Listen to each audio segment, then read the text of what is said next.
Shalom, selamat pagi saudaraku yang dikasihi oleh Tuhan. Bagaimana kabarnya?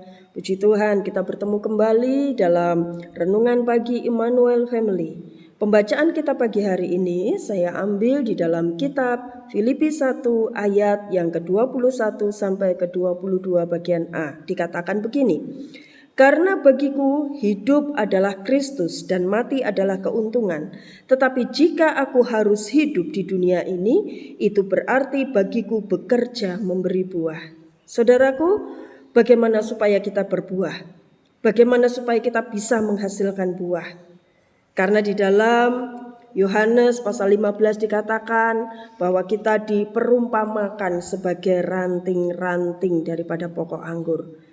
Jadi sangat jelas pokok yang kita punyai adalah Yesus Kristus sendiri. Ayat 1 dari Yohanes 15 katakan, akulah pokok anggur yang benar dan Bapakulah pengusahanya. Ayat 5, akulah pokok anggur dan kamulah ranting-rantingnya. Yesus sampai mengulangi 2 kali. Dia katakan akulah pokok anggur.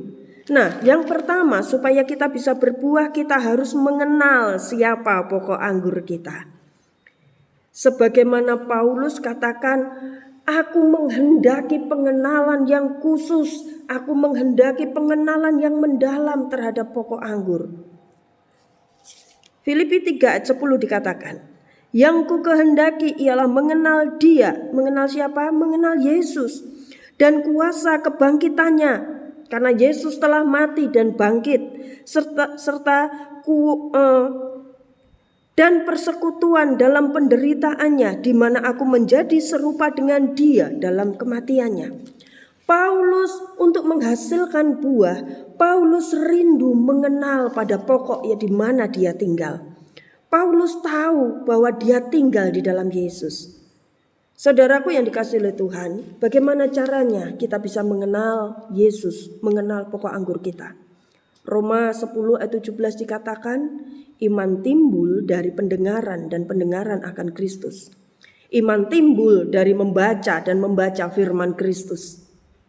Tidak bisa lain, kita harus membaca Alkitab, kita harus membaca firman Tuhan, kita harus mencintai firman Tuhan. Kenapa? Karena di dalam 2 Timotius 3 ayat 16 di sana dituliskan, segala tulisan yang diilhamkan Allah bermanfaat untuk mengajar, menyatakan kesalahan, memperbaiki kelakuan dan mendidik orang di dalam kebenaran. Saudaraku yang dikasihi oleh Tuhan, dari situlah kita bisa mengenal kehendak Dia. Kita bisa mengenal kehendak daripada pokok kita, yaitu Yesus Kristus sendiri. Ketika kita mengenal Dia, kita dibersihkan, kita dirawat supaya bisa menghasilkan buah. Yang kedua, setelah mengenal pokok anggur itu, kita memiliki persekutuan dengan pokok itu. Yohanes 15 ayat yang keempat katakan, tinggallah di dalam aku dan aku di dalam kamu. Sama seperti ranting tidak dapat berbuah dari dirinya sendiri kalau ia tidak tinggal pada pokok anggur. Demikian juga kamu tidak berbuah jikalau kamu tidak tinggal di dalam aku. Syarat mutlak harus memiliki persekutuan dengan pokok anggur.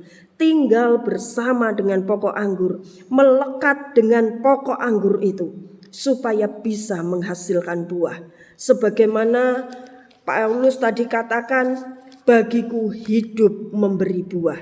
Bagi kita juga sebagai anak-anak Tuhan, kita sebagai orang percaya, kita selama masih hidup di dunia ini, kita harus bisa memberi buah untuk kemuliaan nama Tuhan. Puji nama Tuhan. Kiranya Roh Kudus memberi kekuatan bagi kita semua, sehingga dimanapun kita berada, dalam pekerjaan kita apapun, kita bisa memberi buah dan memuliakan nama Tuhan. Dalam nama Yesus. Amin.